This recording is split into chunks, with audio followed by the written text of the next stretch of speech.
Robert Carradine, a member of the renowned Carradine acting family and best known for his role as Louis Skolnick in the comedy classic Revenge of the Nerds, has died at the age of 71.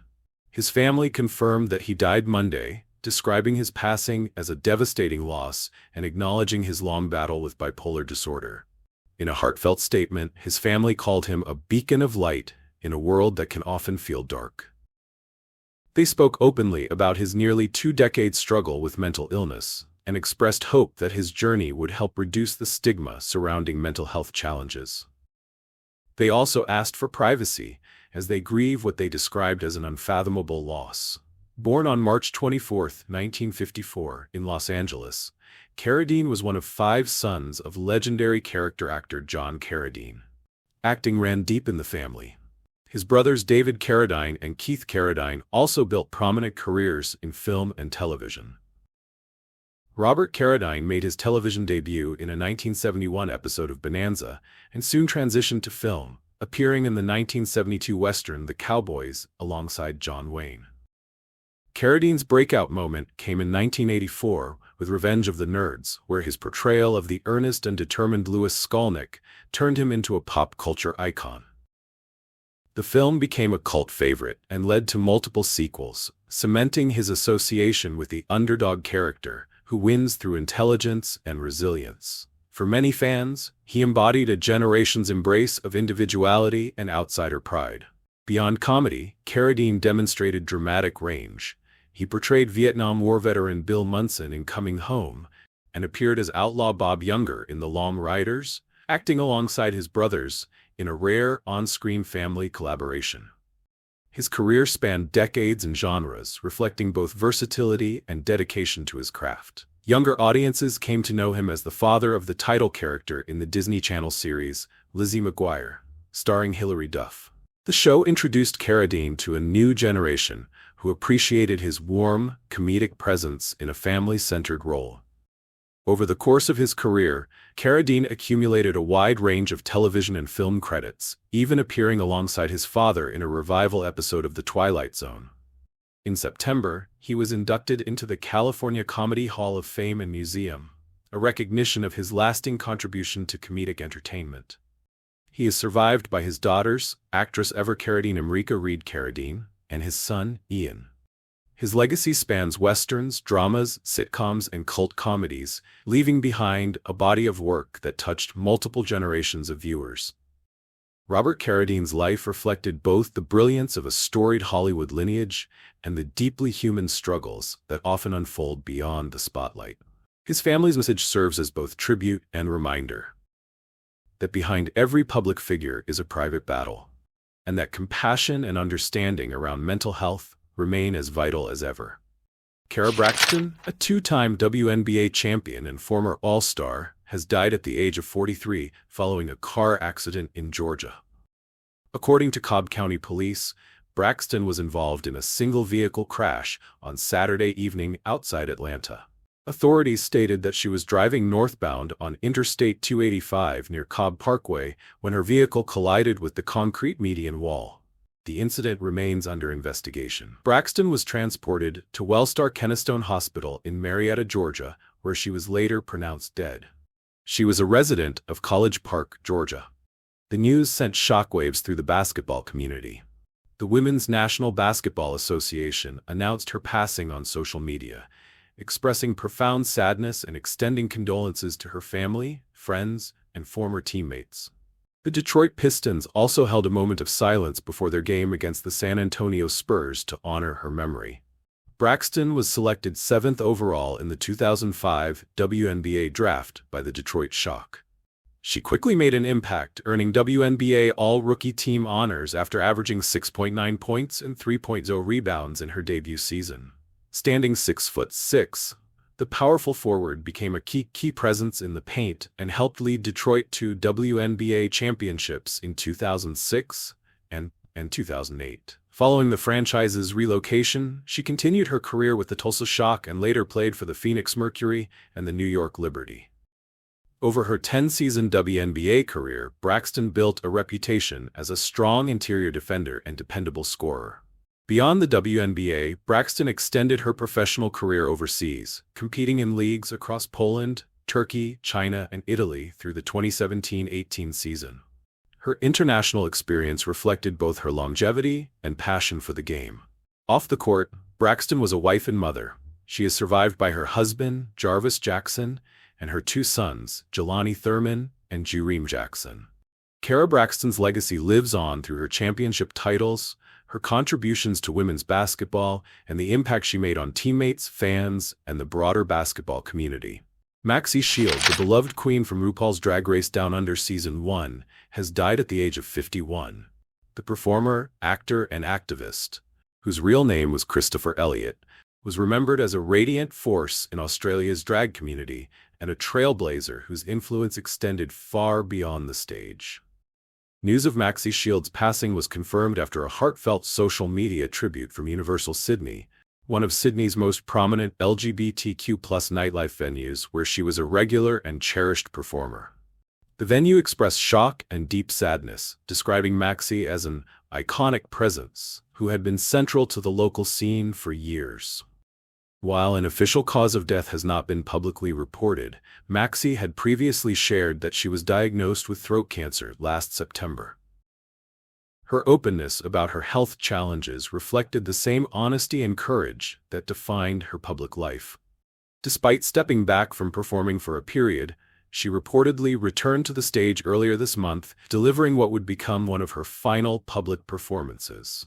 Maxi rose to international recognition in 2021 as a contestant on Drag Race Down Under, a spin-off of the global franchise led by executive producers including RuPaul. On the show, Maxi quickly became known for her warmth, humor, theatrical presence, and heartfelt advocacy. She wasn't just a competitor, she was a mentor figure and a proud voice for the LGBTQ+ community, particularly as an older queen representing longevity and resilience in drag. Tributes poured in from across the Drag Race universe. Head judge Michelle Visage shared a moving message, calling Maxi a glorious human on the inside and out, and praising her love, heart, talent, and boundless energy. The production company behind Drag Race Down Under also honored her, stating that her electrifying presence would inspire the Down Under legacy forever. Fellow queens were equally emotional. Season 2 winner Spanky Jackson and alum Queen Kong expressed their grief publicly, highlighting how deeply Maxi impacted her sisters within the drag family. Meanwhile, Drag Race icon Cynthia Lee Fontaine shared a touching tribute, writing, "My beautiful sister, you are not in pain anymore," a message that resonated across the fan community. Beyond television, Maxi Shield's influence was rooted in Sydney's vibrant drag and queer nightlife culture. Dylan Shaw of Universal Sydney described her as a big personality with a heart of gold, someone who didn't just perform but truly touched hearts across Australia and around the world.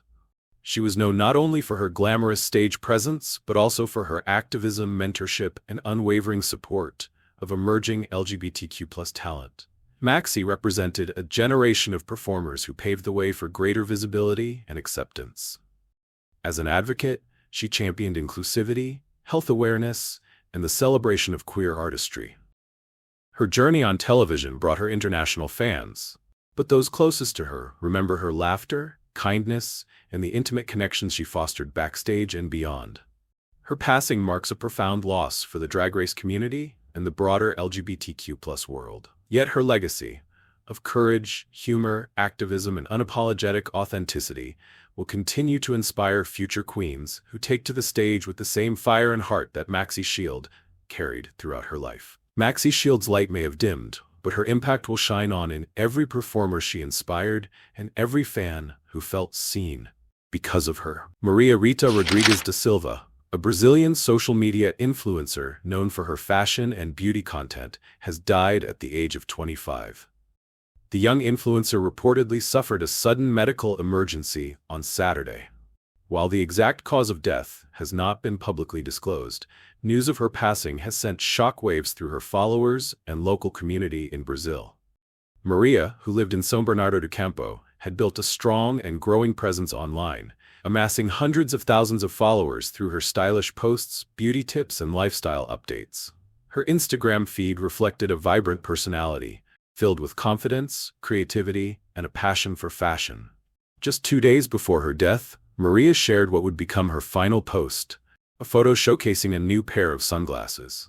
At the time, it seemed like another cheerful update from a rising influencer. Now, it stands as a heartbreaking reminder of how unexpected and sudden her passing was. Tributes quickly poured in across social media. Close friend Luana Lillian described Maria as a charming person, honoring not just her public persona but the warmth she carried in private life. Another friend, Livia, revealed the loss was especially shocking because they had been together in the studio the day before Maria's death and had even made future plans. Their words painted a picture of someone full of life, ambition, and momentum. Beyond curated photos and brand collaborations, Maria was remembered by those close to her as driven, joyful, and supportive. Her influence extended beyond style. She inspired confidence among young followers who admired her bold fashion choices and radiant energy. Her sudden passing at such a young age has left many grieving and searching for answers. As friends, family, and fans process the tragedy, Maria Rita Rodrigues da Silva is being remembered not only as an influencer, but as a daughter, friend, and vibrant young woman whose life was cut far too short. Her legacy lives on, through the images, creativity, and positivity she shared with the world. Eva Marie Saint was born on July 4, 1924, in Newark, New Jersey, and her life would go on to mirror the evolution of American entertainment itself. Raised in a Quaker household by John Merle Saint and Eva Marie Rice Saint, she grew up with strong values of discipline, humility, and integrity, qualities that would quietly define her decades in the spotlight. She attended Bethlehem Central High School in Delmar, New York, graduating in 1942 before pursuing acting at Bowling Green State University in Ohio. There, she immersed herself in theater, joined the Delta Gamma sorority, became active in Theta Alpha Phi, and even served on the student council. She graduated in 1946, and so profound was her connection to the university that a theater on campus would later bear her name. Long before Hollywood came calling, Eva Marie Saint was already building the foundation of a performer committed to craft over celebrity. Her entry into entertainment came at a pivotal moment in American media history. Television was still experimental, raw, and largely uncharted. Saint began as an NBC page before appearing on live programs such as Campus Hoopla. She performed in early variety broadcasts and commercials, including Bonnie Maid's versatile varieties. These live performances required precision. There were no retakes, no editing, only pure skill. Life magazine featured her both in a 1947 television special and later in a 1949 article highlighting her struggle as a young actress earning modest wages in New York City. Unlike many future film stars, Saint's early career was built in the unforgiving immediacy of live television, where emotional authenticity had to be delivered in real time. Her stage breakthrough came with Horton Foote's The Trip to Bountiful in 1953, earning her the Outer Critics Circle Special Award. By the mid-1950s, she was being hailed as one of television's finest talents, even nominated for Emmy Awards for performances in the Philco television playhouse and a musical adaptation of Our Town alongside Paul Newman and Frank Sinatra. One critic famously called her the Helen Hayes of television, a testament to her stature before she ever stepped onto a Hollywood set. That defining step came in 1954 with Elia Kazan's On the Waterfront, opposite Marlon Brando. Playing Edie Doyle, she delivered a performance of luminous tenderness amid the film's gritty realism. The film won 8 Academy Awards, including Best Picture, and Saint herself won the Academy Award for Best Supporting Actress. At just 30 years old in her film debut, she had already secured a place in cinematic history. Critics praised not just her beauty, but her depth, emotional intelligence, and grounded sincerity. The role launched her into the golden age of Hollywood at full force rather than gradual ascent. From there, her film career expanded rapidly. She starred in Raintree County alongside Montgomery Clift and Elizabeth Taylor, and in A Hatful of Rain, a groundbreaking drama about drug addiction that earned her a Golden Globe nomination. But perhaps her most iconic role after On the Waterfront came when Alfred Hitchcock cast her as Eve Kendall in North by Northwest opposite Cary Grant. Hitchcock deliberately reshaped her image from wholesome innocence to sophisticated mystery, coaching her voice to sound huskier and selecting her wardrobe personally. The result was electric. The film became one of the greatest thrillers of all time and remains a defining entry in Hitchcock's legacy. Through the 1960s, Saint balanced prestige productions and commercial films. She appeared in Exodus with Paul Newman, The Sandpiper with Elizabeth Taylor and Richard Burton, 36 Hours with James Garner, The Russians Are Coming, and Grand Prix. Yet, unlike many of her contemporaries, she consciously chose to limit her workload to focus on family life with her husband, director Jeffrey Hayden, whom she married in 1951. Their marriage lasted 65 years until his passing in 2016, an extraordinary longevity by Hollywood standards. As film roles became less compelling in the 1970s, Saint returned to television, earning Emmy nominations for How the West Was Won and Taxi. She later won her first Primetime Emmy Award for the miniseries People Like Us. She continued to appear in projects through the 1980s and 1990s, including Nothing in Common with Tom Hanks and guest roles on popular series like Frasier and Moonlighting. In the 2000s, she demonstrated remarkable longevity. She appeared in Superman Returns as Martha Kent, the adoptive mother of Superman, creating a symbolic bridge between classic Hollywood and modern blockbuster cinema. She lent her voice to the Legend of Korra and continued selective film appearances. In 2018, at age 93, she received a standing ovation when presenting at the Academy Awards ceremony, a moment that underscored the industry's enduring reverence for her. On July 4, 2024, Eva Marie Saint turned 100 years old, becoming the oldest living and earliest surviving Academy Award winner, and one of the last remaining stars of Hollywood's golden age.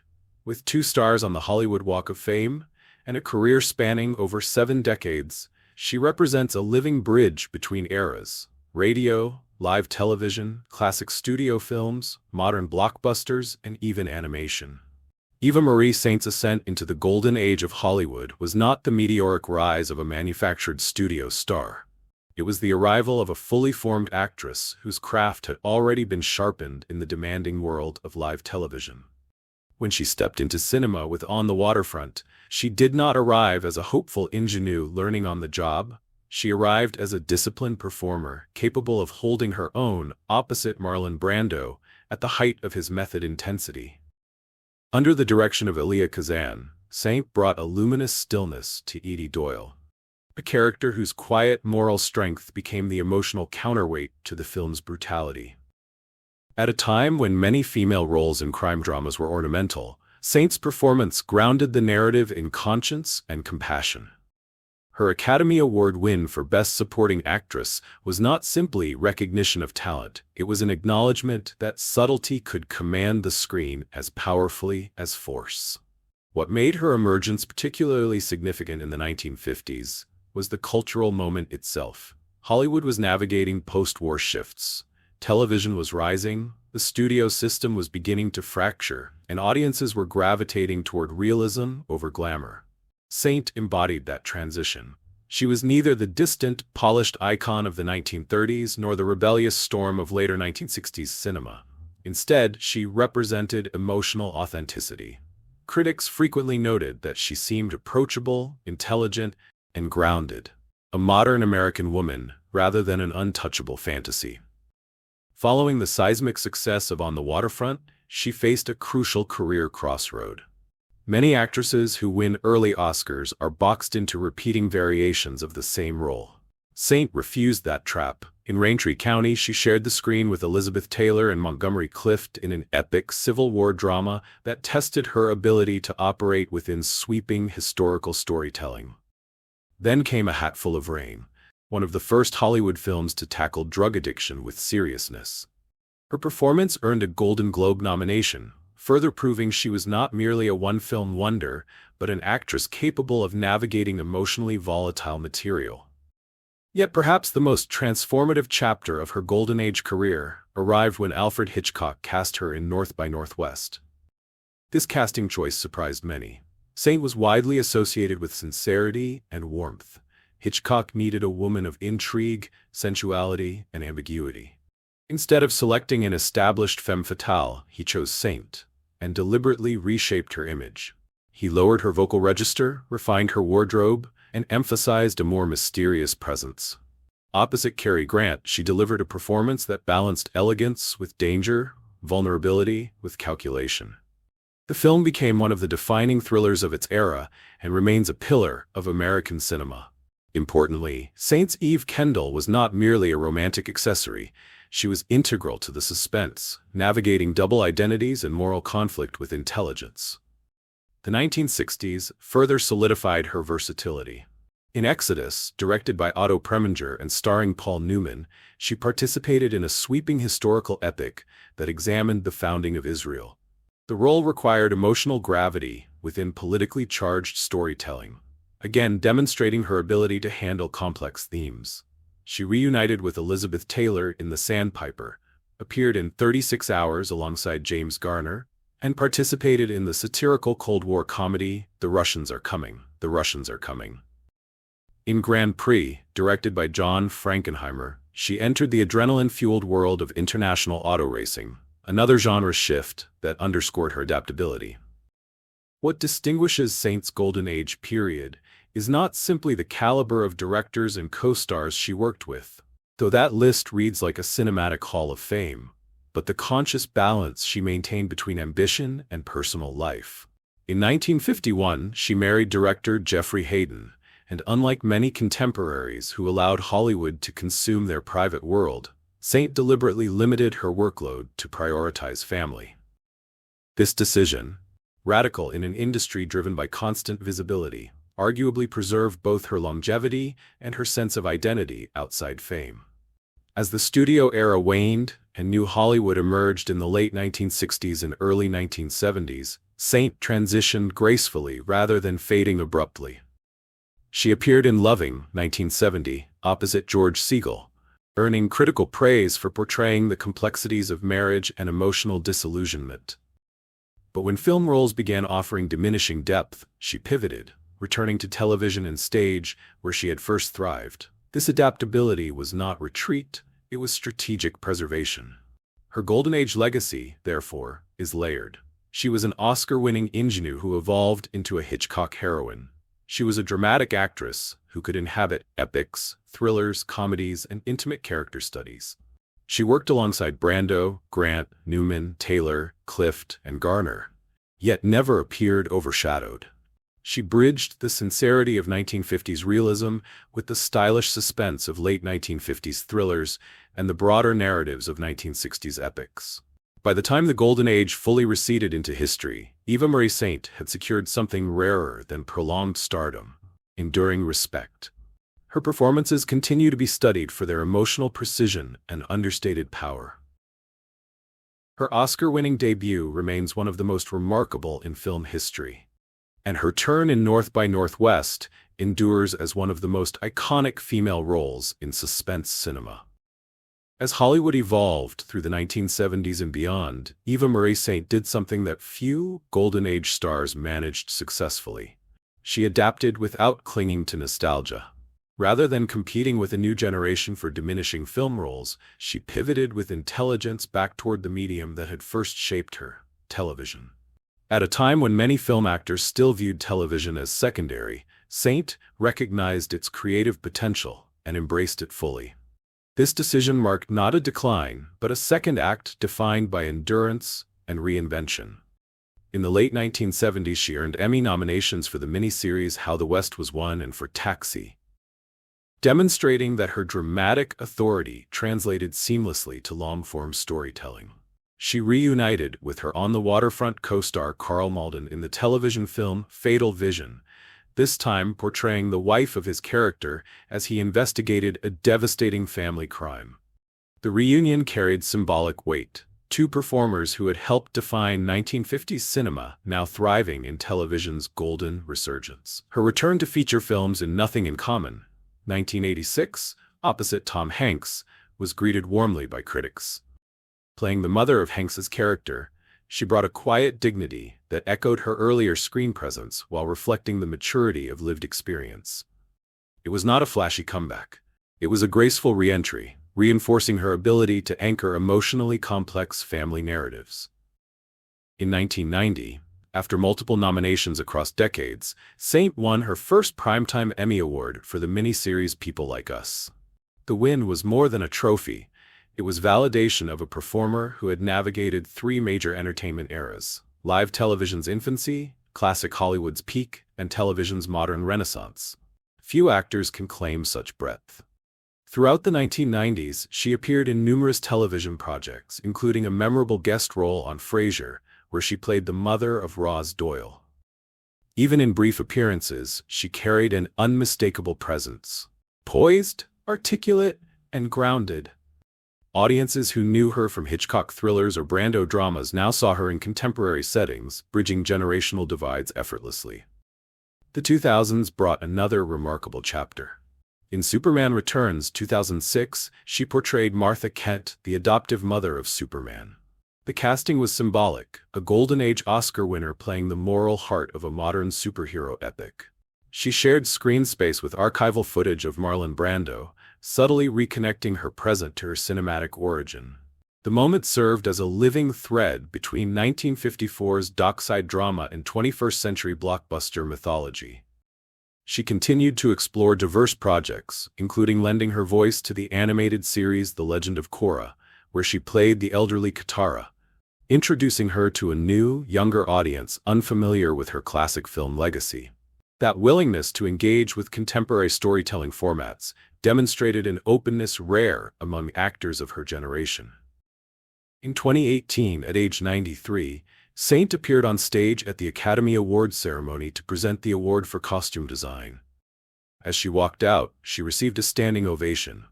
It was not merely applause for a career, it was recognition of history embodied in a single person.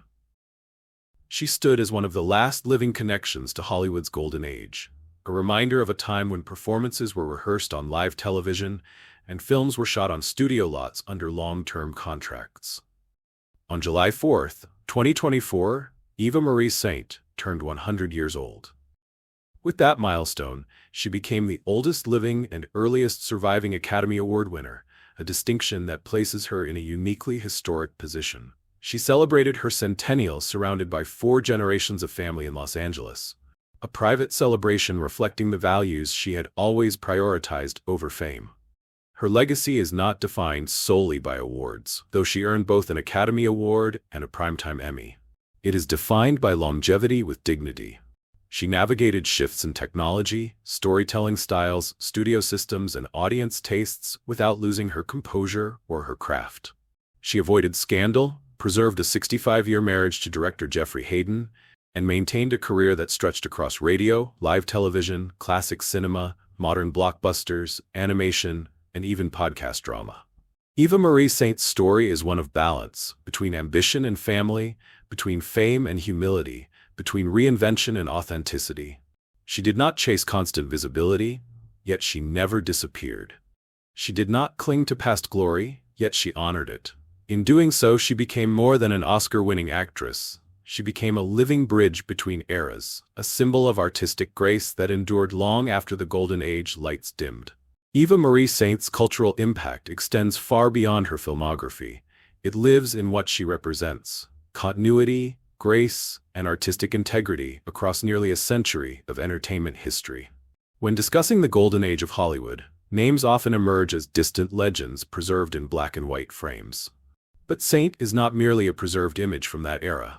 She is a living bridge to it.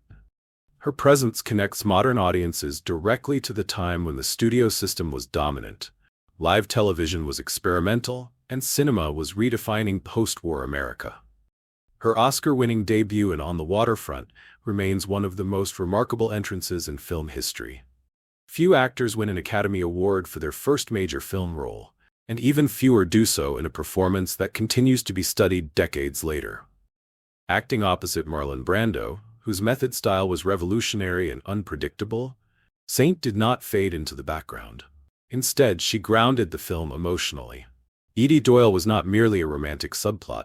She was the moral compass. In an era when female characters were often secondary to male-driven narratives, Saint infused her role with moral clarity and quiet strength, influencing how future dramas would write complex women. Her collaboration with Alfred Hitchcock in North by Northwest further cemented her place in cinematic history. Eve Kendall was not a passive heroine waiting to be rescued. She was intelligent, layered, and operating within a web of espionage and deception. Hitchcock's deliberate reshaping of Saint's public persona, lowering her voice, refining her style, presenting her as sensual yet controlled, demonstrated her versatility. The film itself would become a blueprint for modern spy thrillers, influencing decades of suspense storytelling. Saint's performance helped define the archetype of the sophisticated yet emotionally complex leading woman in thrillers. But her cultural significance also lies in what she chose not to do. During a time when Hollywood encouraged relentless visibility, Saint stepped back to prioritize her marriage to director Jeffrey Hayden and their children.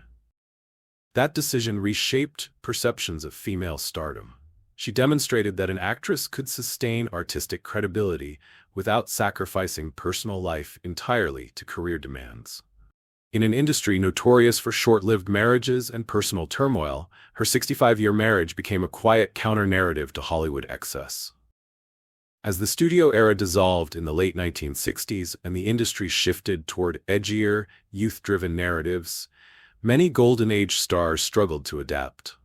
Saint transitioned into television with dignity, earning Emmy nominations and eventually winning for People Like Us. By doing so, she participated in television's rise to prestige storytelling, once again positioning herself at the forefront of a changing medium. Her career thus spans the birth of live television, the height of classical cinema, the collapse of the studio system, the rise of blockbuster filmmaking, and the streaming-era revival of long-form storytelling. Her appearance in Superman Returns symbolized more than a casting decision. As Martha Kent, she embodied maternal wisdom in a modern superhero epic, effectively placing a Golden Age Academy Award winner within the mythology of contemporary pop culture. Sharing the screen with archival footage of Brando created an almost poetic echo of 1954, reminding audiences that cinematic history is layered, not linear. In 2018, when she walked onto the Academy Awards stage at age 93 to present an award, the standing ovation she received was not simply polite respect. It was collective recognition that she represented something increasingly rare: a direct connection to Hollywood's foundational decades. By July 4, 2024, when she celebrated her 100th birthday, she had become the oldest living and earliest surviving Academy Award winner. That distinction is not merely statistical. It underscores her extraordinary longevity in both life and relevance. Eva Marie Saint's impact also lies in her consistency of character. Across interviews spanning decades, she remained articulate, warm, and grounded. She never leaned into scandal for publicity. She never attempted to reinvent herself through controversy. Instead, she allowed her work to define her public image. For film scholars, she represents the transition from theatrical performance styles to naturalistic realism. For television historians, she stands among the early pioneers who proved that live broadcast acting required as much discipline as stage performance. For modern audiences, she serves as proof that artistry can endure beyond trends. In cultural terms, Saint embodies resilience without reinvention fatigue. She did not chase constant transformation. She evolved naturally with the industry. Her legacy sits comfortably alongside contemporaries who defined the Golden Age, yet she remains distinct because she lived long enough to witness the full arc of that era's influence. Today, when discussing the last living links to classical Hollywood, her name carries profound symbolic weight. She is not simply remembered, she is still present. Through archival performances, interviews, award ceremonies, and historical retrospectives, she continues to represent an era when storytelling was intimate, performances were rehearsed rigorously, and stars were cultivated carefully. Eva Marie Saint's story is not just about awards, roles, or longevity. It is about continuity, a life that threads together radio broadcasts, black and white cinema, Technicolor epics, modern blockbusters, animated series, and digital-era storytelling.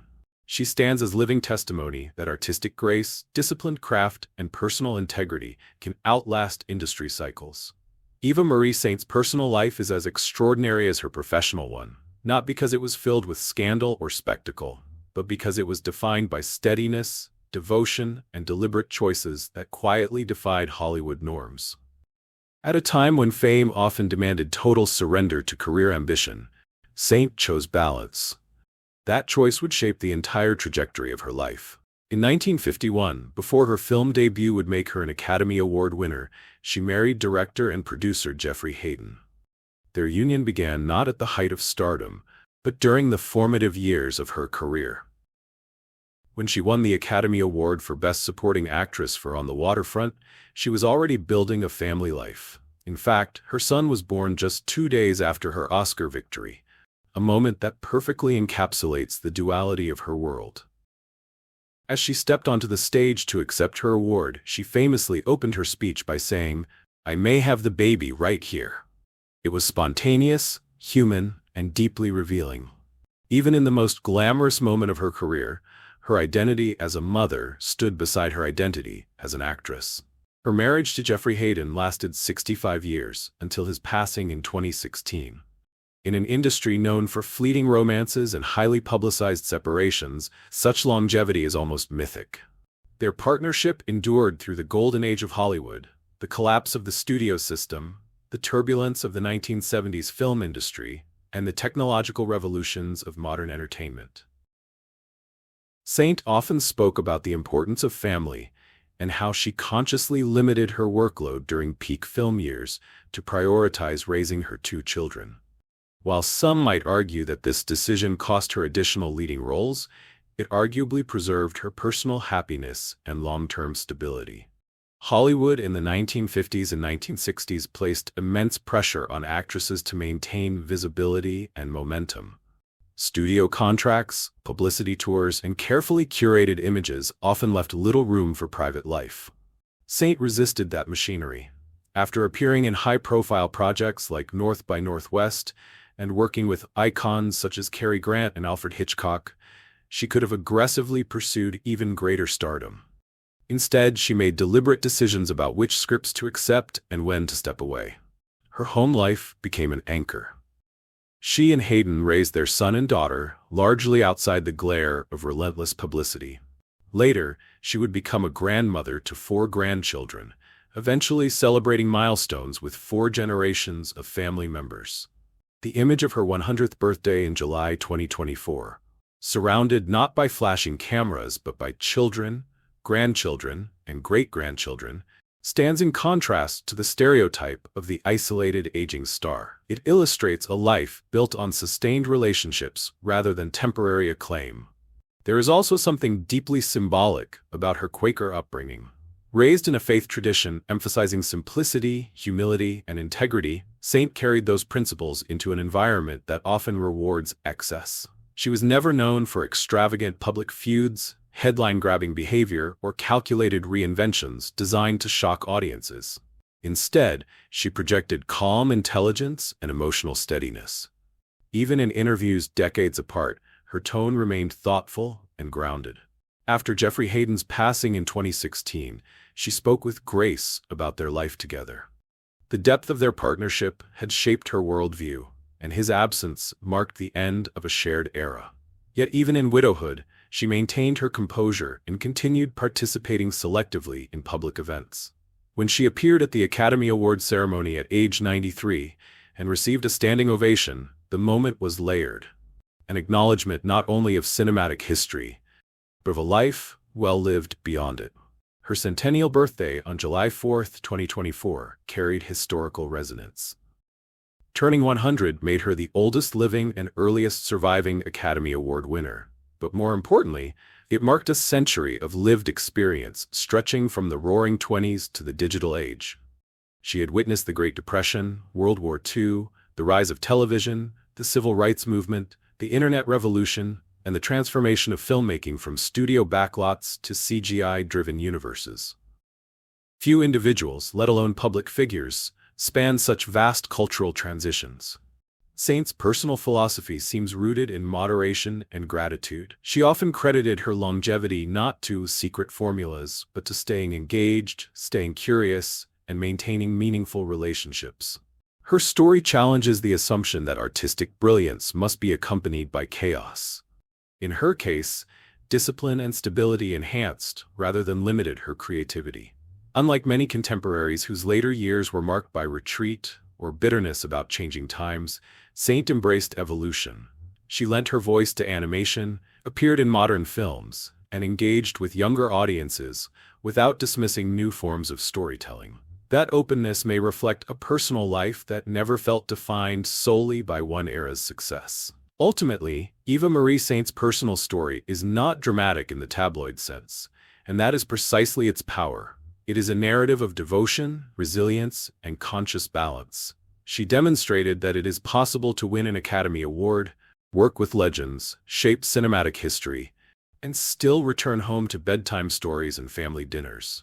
She proved that longevity in life can parallel longevity in art when guided by thoughtful choices. Her life outside the camera lens reinforces the legacy seen on screen: poised, sincere, and enduring. The glamour of Hollywood may have introduced her to the world, but it was her commitment to family and grounded values that sustained her for a full century. Eva Marie Saint's legacy, when viewed in its entirety, feels less like a single career and more like a living timeline of modern entertainment history. From her early days performing on experimental live television to standing ovations at the Academy Awards decades later, she has embodied continuity in an industry defined by constant reinvention. Winning an Oscar for her debut in On the Waterfront placed her instantly among Hollywood's elite, yet she never allowed that achievement to define or confine her. Instead, she expanded her range through collaborations with directors like Alfred Hitchcock in North by Northwest, proving she could evolve from tender dramatic heroine to sophisticated figure of intrigue without losing authenticity. What ultimately distinguishes Saint is not simply that she succeeded in multiple eras, but that she did so with composure and discernment. She navigated the collapse of the studio system, the rise of blockbuster cinema, the prestige transformation of television, and even the digital age, all while maintaining the same grounded presence that first captivated audiences in the 1950s. She chose family over relentless fame, quality over quantity, dignity over spectacle. Her 65-year marriage, her devotion to children and grandchildren, and her decision to step back when roles no longer met her standards all reveal a woman guided by principle rather than pressure. By turning 100 in July 2024, she became more than an award-winning actress. She became a living bridge to Hollywood's golden age, one of the last remaining first-hand links to that transformative period. Yet her story does not feel frozen in nostalgia. It feels active, present, and instructive. She demonstrated that longevity is not merely about survival, but about thoughtful adaptation. She showed that success need not come at the cost of personal stability, and she proved that quiet strength can resonate just as powerfully as dramatic spectacle. In the end, Eva Marie Saint's life stands as a testament to artistic grace across generations. Her performances endure on screen, but her example endures beyond it, a reminder that talent anchored in integrity can outlast trends, technologies, and even eras themselves. Eva Marie Saint's story, when examined across the full sweep of a century, becomes something far greater than a biography of an actress. It becomes a meditation on endurance, evolution, and the quiet power of integrity. Born in 1924 in Newark, New Jersey, she entered a world that had not yet seen television become dominant, had not yet experienced the cultural upheavals of the mid-20th century, and certainly had not imagined the digital revolution that would redefine storytelling. Yet she would live and thrive through all of it. Her life spans the distance between black and white cinema and streaming platforms, between live radio drama and animated voice acting, between the tightly controlled studio system and the globalized entertainment industry of today. When she stepped into On the Waterfront, she did more than win an Academy Award. She announced a new kind of screen presence. Acting opposite Marlon Brando under the direction of Elia Kazan, Saint embodied a moral clarity that cut through the film's violence and corruption. Her performance as Edie Doyle remains studied not because it was loud or theatrical, but because it was emotionally transparent. She brought sincerity without sentimentality, strength without hardness. That balance would become her signature. Then, in North by Northwest, guided by Alfred Hitchcock, she demonstrated transformation without losing authenticity. Eve Kendall was layered, seductive yet strategic, vulnerable yet controlled. In a decade when female roles often fell into predictable archetypes, Saint's portrayal hinted at modern complexity. She could shift personas while maintaining emotional truth. This ability to adapt, to reshape without erasing, would define her entire career. But perhaps the most profound dimension of her legacy lies outside individual performances. It lies in the choices she made when the cameras were off. She resisted the gravitational pull of relentless stardom. She nurtured a 65-year marriage to Jeffrey Hayden. She raised children and later celebrated grandchildren and great-grandchildren. In an environment that often fractures relationships under pressure, she preserved stability. That stability did not dull her artistry, it sustained it. The calm assurance visible in her later interviews and public appearances reflected a life not consumed by fame, but balanced with purpose. As Hollywood transitioned through New Hollywood in the 1970s, the blockbuster era of the 1980s, and the franchise-dominated 2000s, Saint did not vanish into obscurity. She returned to television, won a Primetime Emmy Award, appeared in modern films like Superman Returns, and even lent her voice to animation. Few Golden Age stars navigated these shifts so seamlessly. She did not cling to the past, nor did she attempt artificial reinvention. Instead, she allowed each era to meet her where she was, seasoned, grounded, and artistically intact. Her appearance at the Academy Awards in 2018 at age 93 carried enormous symbolic weight.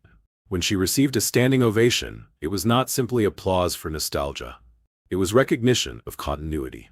She stood there as someone who had worked with giants of classical cinema, who had seen the industry evolve from contract players to independent producers, from analog film reels to digital production. She was not just remembering history, she was history. Turning 100 on July 4, 2024, elevated her from respected veteran to living monument. She became the oldest living and earliest surviving Academy Award winner, a title that underscores the extraordinary span of her life. But beyond statistics, her centennial symbolizes resilience. She lived through economic depressions, global conflict, civil rights transformations, and technological revolutions, all while maintaining artistic relevance. There is something deeply instructive about her journey for modern performers. In an age of instant fame and rapid burnout, Saint's career demonstrates the value of patience and discernment. She did not oversaturate the market. She chose projects carefully. She stepped back when necessary. She returned when the work felt meaningful. That rhythm created longevity rather than exhaustion. Culturally, she represents the last living thread tying contemporary audiences directly to Hollywood's golden age. Watching her performances today is not simply an act of nostalgia, it is witnessing a standard of craft forged in an era when rehearsal, discipline, and theatrical training were foundational.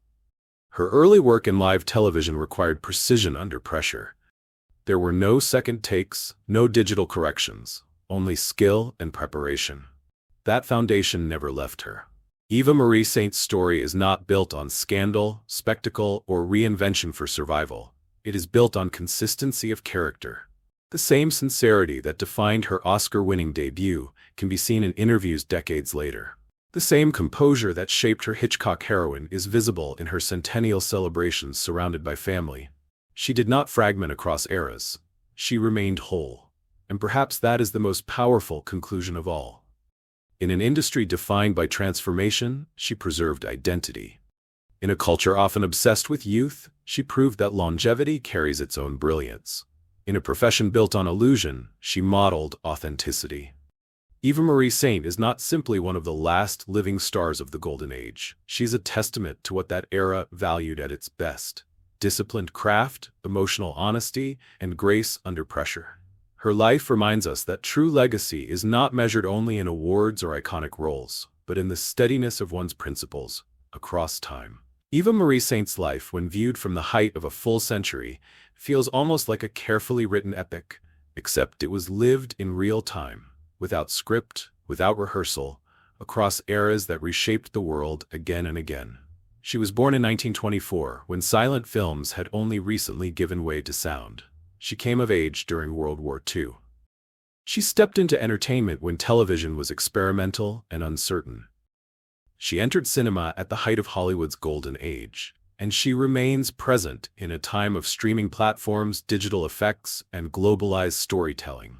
Few individuals, not just actors, embody such a sweeping historical arc. Her Oscar-winning debut in On the Waterfront was not simply a career breakthrough, it was a cultural moment. Acting opposite Marlon Brando, she represented a new type of American screen woman, sincere, emotionally intelligent, morally grounded. At a time when Hollywood often leaned into spectacle or glamour, Saint's power came from authenticity. She didn't dominate scenes through flamboyance, she anchored them through truth. Her performance continues to resonate because it feels lived rather than performed. Then came her transformation under Alfred Hitchcock in North by Northwest, where she became something entirely different, elegant, enigmatic, strategic. The shift proved her versatility, but it also reflected her deeper artistic courage. She allowed herself to be reshaped without losing her internal compass. She could embody innocence and intrigue, vulnerability and calculation, without sacrificing sincerity. That duality is rare. It requires both discipline and trust. Trust in craft, trust in directors, and trust in one's own adaptability. As decades passed and the golden age receded into memory, Saint did not become trapped inside nostalgia. She did not attempt to recreate the past or compete with younger stars on artificial terms. Instead, she evolved naturally. She returned to television, earned Emmy recognition, stepped into maternal roles in modern films, and even lent her voice to animation. Each step reflected not desperation for relevance, but willingness to engage with new forms of storytelling. Her life outside the spotlight reinforces the quiet strength visible on screen. A 65-year marriage to Jeffrey Hayden, children raised with care, grandchildren and great-grandchildren gathered around her at 100. These are not footnotes to her fame. They are central to her legacy. In an industry where personal lives often fracture under scrutiny, Saint preserved continuity. She demonstrated that ambition and devotion need not be adversaries. When she appeared at the Academy Awards ceremony in 2018 and received a standing ovation, the applause carried layers of meaning. It honored her performances, certainly, but it also honored time itself. The endurance of someone who had witnessed Hollywood's transformations firsthand. She had worked with legends, navigated structural upheavals in the industry, and watched new generations reinterpret the art form she helped shape. Turning 100 on July 4, 2024, elevated her from respected veteran to living symbol. She became the oldest living and earliest surviving Academy Award winner. But beyond that statistic lies something more profound. She is one of the final living threads connecting us directly to classical Hollywood. When she speaks about working with Brando or Hitchcock, she does so not as a historian but as a participant. Her memories are not archival, they are lived experience. What makes Eva Marie Saint extraordinary is not merely longevity. Longevity alone does not guarantee impact. It is the consistency of character across that longevity that sets her apart. The humility shaped by her Quaker upbringing never vanished. The discipline formed in live television never eroded. The emotional clarity seen in her earliest film roles remained visible decades later. In a modern entertainment culture driven by rapid cycles of fame, viral attention, and constant reinvention, Saint's life offers a counterexample. She shows that a career can be built steadily, thoughtfully, and with restraint. That stepping back can be as powerful as stepping forward. That dignity can outlast spectacle. Her story invites reflection on what legacy truly means. Is it the number of films, the size of box office returns, the frequency of headlines, or is it the quiet influence of performances that continue to move audiences 70 years later? Is it the example set for younger artists, that integrity is not old-fashioned, that patience is not weakness, that stability can coexist with creativity? Eva Marie Saint's journey answers those questions without proclamation.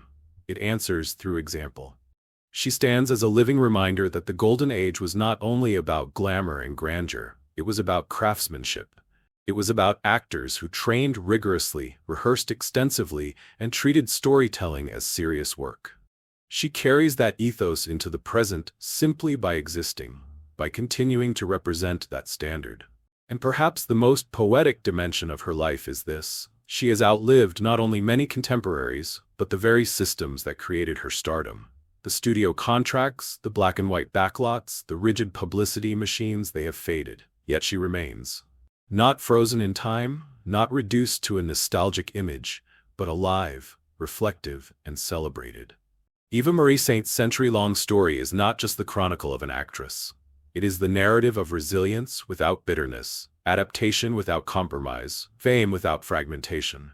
It is the story of a woman who walked through changing eras with steady grace and emerged not as a relic, but as a symbol. And in that symbolism lies her greatest achievement. Not simply surviving history, but embodying it. Eva Marie Saint's presence in the later chapters of her life carries a rare kind of emotional weight. Not because she seeks attention, but because history gathers around her naturally. When audiences see her today, they are not just seeing an actress. They are seeing a living connection to a vanished era of filmmaking. She stood shoulder to shoulder with giants of performance, worked inside the disciplined structures of mid-century Hollywood, and helped shape the emotional realism that would influence generations of actors after her.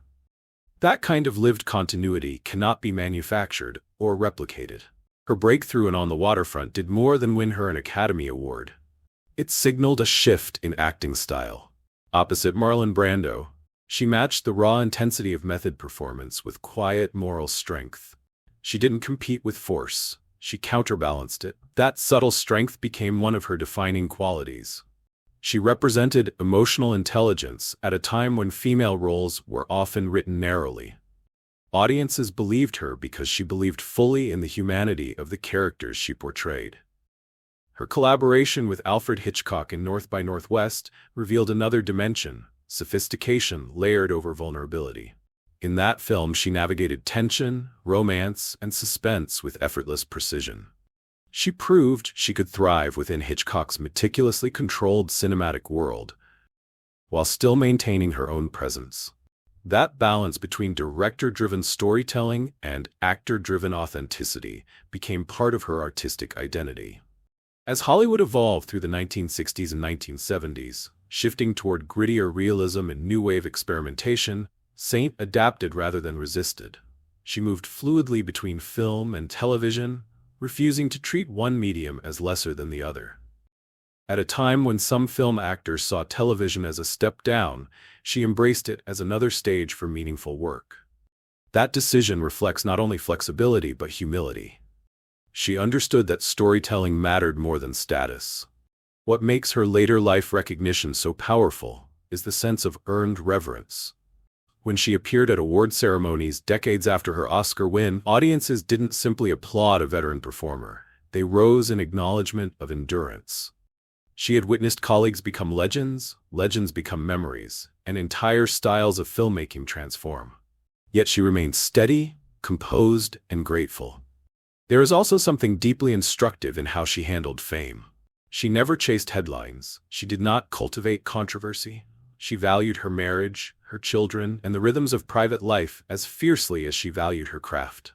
In an industry where personal turbulence often overshadows professional achievement, Saint's stability stands out. It suggests that success does not have to demand chaos. Her century of life reframes her career as something larger than cinema. It becomes a study in longevity shaped by character. To remain respected across 7 decades requires more than talent. It requires consistency, kindness, and professionalism. Colleagues frequently described her as prepared, generous, and grounded, traits that endure longer than box office numbers. Today, as younger generations discover her performances through streaming platforms and restored classics, her work finds new audiences. The emotional clarity she brought to the screen feels timeless because it was never tied to trend. She acted from the inside outward, focusing on truth rather than spectacle. That choice gives her performances durability. In many ways, Eva Marie Saint's later years amplify the meaning of her earlier triumphs. The Oscar, the collaborations, the iconic roles, they are milestones. But the real story is the arc between them. The quiet decades of steady work, the refusal to compromise integrity, the balance between public recognition and private fulfillment. That arc transforms her from a celebrated actress into a symbol of artistic grace across time. And perhaps that is why her story continues to resonate so strongly. She does not represent a fleeting moment of fame. She represents continuity, the rare example of a life lived with discipline, warmth, and purpose, from youth to centenarian. In that continuity lies her greatest legacy.